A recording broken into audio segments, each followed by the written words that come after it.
اس طریقے سے مجھے سکون مل جائے، اس طریقے سے مجھے سکون مل جائے، اس کی کوشش ہوتی ہے کہ مجھے سکون حاصل ہو جائے، یہاں تک کہ اسی سکون کو حاصل کرنے کے لیے دھوکہ کرتا ہے، فراڈ کرتا ہے، رشوت لیتا ہے اور کسی کے حق مارتا ہے، پیسے مارتا ہے۔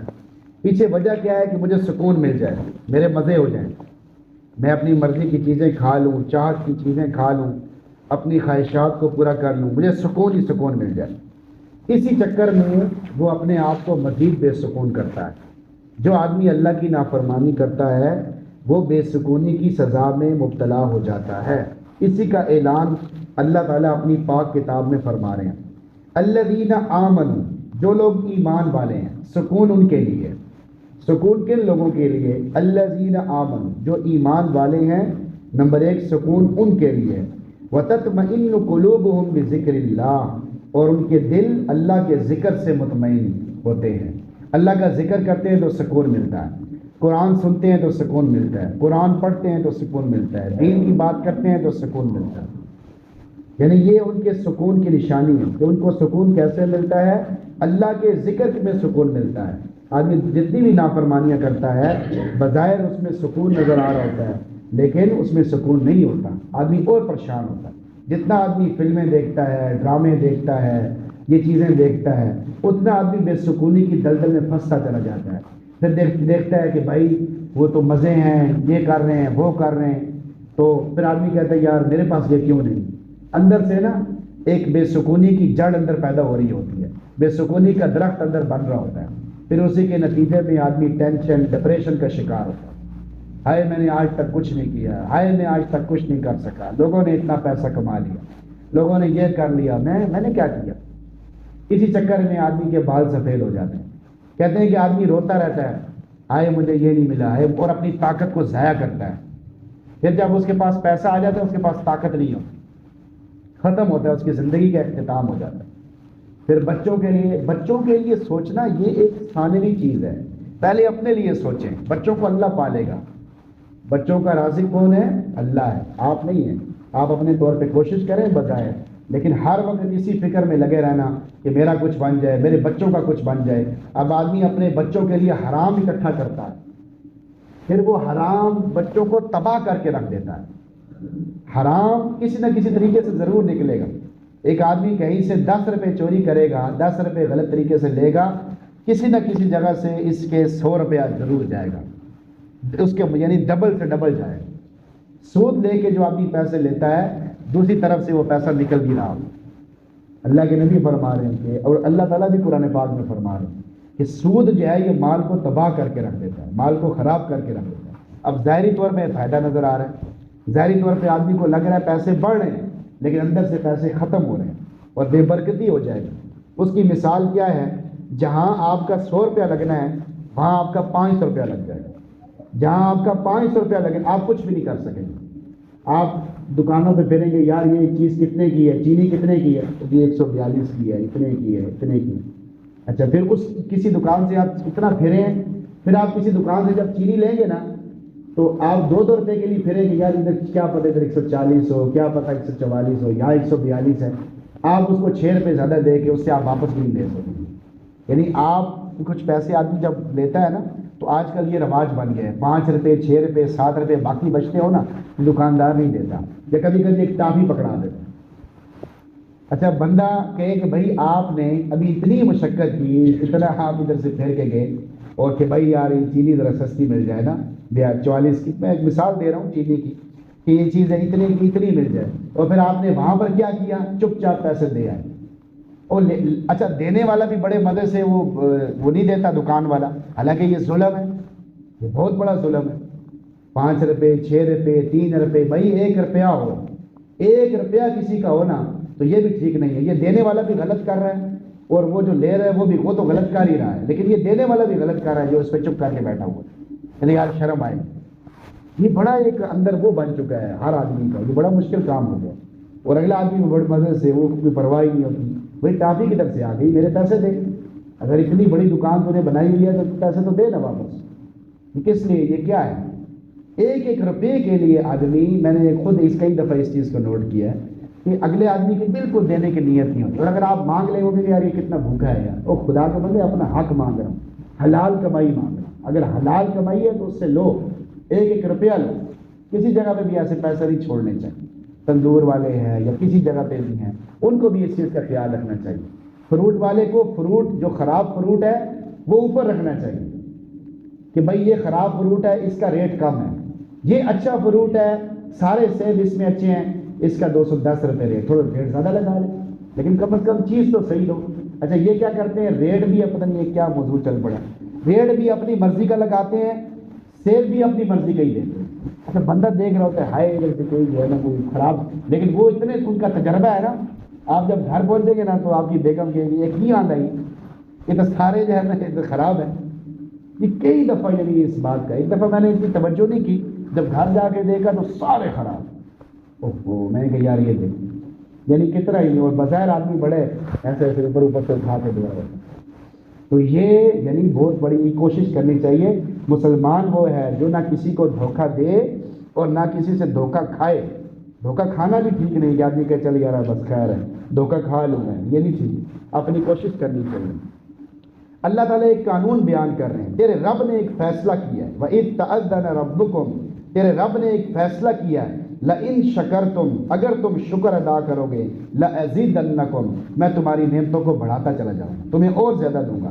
اس لیے سب سے پہلے جب شکر کا نام آتا ہے نا تو ہمارے دل میں خیال آتا ہے، ایک ہم ڈکار مارتے ہیں لمبا سا، تو کہتے ہیں الحمدللہ یا اللہ تیرا شکر، تو نے مجھے پیسے دیے، یہ بھی اچھی بات ہے، تو نے مجھے گھر دیا، اولاد دی، بچے دیے. یہ چھوٹا شکر ہے. سب سے زیادہ پتہ ہے کس چیز پہ شکر ادا کرنا چاہیے؟ ایمان پہ، کلمے کے اوپر شکر ادا کرنا چاہیے. یا اللہ تو نے مجھے مسلمان بنایا، میں اس پہ تیرا شکر ادا کرتا ہوں. تو نے مجھے ایمان عطا فرمایا، میں اس پہ تیرا شکر ادا کرتا ہوں. اس سے آدمی کا ایمان بڑھے گا، اور ایمان کو بڑھانا بہت ضروری ہے. نبی علیہ السلام نے فرمایا ایمان بڑھتا بھی ہے، ایمان گھٹتا بھی ہے. جب ایمان بڑھتا ہے تو آدمی نماز بھی پڑھتا ہے، نوافل بھی پڑھتا ہے، تہجد بھی پڑھتا ہے، کسی کو بھی تکلیف نہیں دیتا. جب ایمان کم ہوتا ہے پھر آدمی نماز بھی بڑی مشکل سے پڑھتا ہے. ایک بزرگ تھے، جوانی میں وہ زیادہ اچھی کیفیت میں تھے. مختلف کیفیات آتی رہتی ہیں بندے کے اوپر، کبھی آدمی زیادہ اچھی کیفیت میں ہوتا ہے، کبھی تھوڑی کم کیفیت میں ہوتا ہے. جیسے ہوتا ہے نا آدمی بعض دفعہ کوئی تھوڑی سی بات کا تو آدمی کو غصہ آ جاتا ہے، اور کبھی دفعہ پورا اس کے اوپر بم بھی مار دو تو وہ کچھ نہیں، وہ سب برداشت کر جاتا ہے. مختلف کیفیات ہوتی ہیں، اس کو اچھے طریقے سے لے لیتا ہے. حالانکہ ہر وقت بات کو اچھے طریقے سے لینا چاہیے. ایک بزرگ تھے، وہ جوانی میں ان کو گناہ کا موقع ملا کسی سے، وہ لڑکی سے، تو انہوں نے اپنے آپ کو روک لیا اور پھر اللہ کا شکر ادا کیا. پھر بڑھاپے میں کسی وقت میں وہ خیال جو ہے وہ ایمانی کیفیت تھوڑی ڈاؤن ہوئی تو سوچا کہ یار میں اس وقت گناہ کر لیتا، پھر بعد میں اللہ سے معافی مانگ لیتا. یعنی آدمی کی کیفیات بدلتی رہتی ہے، فوراً اللہ تعالیٰ کی طرف سے وہی ہوتی ہے. اس وقت بھی ہم نے آپ کو بچایا تھا، اور ابھی بھی ہم نے تیرے دل میں یہ خیال ڈال کر تجھے بتایا ہے کہ تیرا اس عبادت، تیری جو عبادت ہے یہ ذاتی عبادت نہیں ہے، یہ ہماری توفیق ہے، ہماری عنایت ہے، ہماری مہربانی ہے. اگر ہمارے سے تعلق ٹھیک رکھو گے ہم آپ کو چلاتے رہیں گے، ورنہ آپ کو دور کر دیں گے. یعنی یہ ہے آدمی، اللہ تعالیٰ انسان کو قدم قدم پر یہ بات بتاتے ہیں کہ بھائی میری توفیق سے ہی سب کچھ ہو رہا ہے. تو اللہ کا شکر ادا کریں. یا اللہ تو نے ایمان دیا، تیرا بڑا شکر ہے. تو اللہ تعالیٰ ایمان کو زیادہ کریں گے. ایمان بڑھے گا تو آپ کو نیک کاموں کی توفیق ملتی رہے گی، ایمان کم ہوگا تو نیک کاموں کی توفیق چھن جائے گی. پھر اگر یہ کہا کہ اگر ناشکری کرو گے، بَلَئِن كَفَرْتُمْ إِنَّ عَذَابِي لَشَدِيدٌ، ناشکری کرو گے تو پھر میرا عذاب بڑا سخت ہے.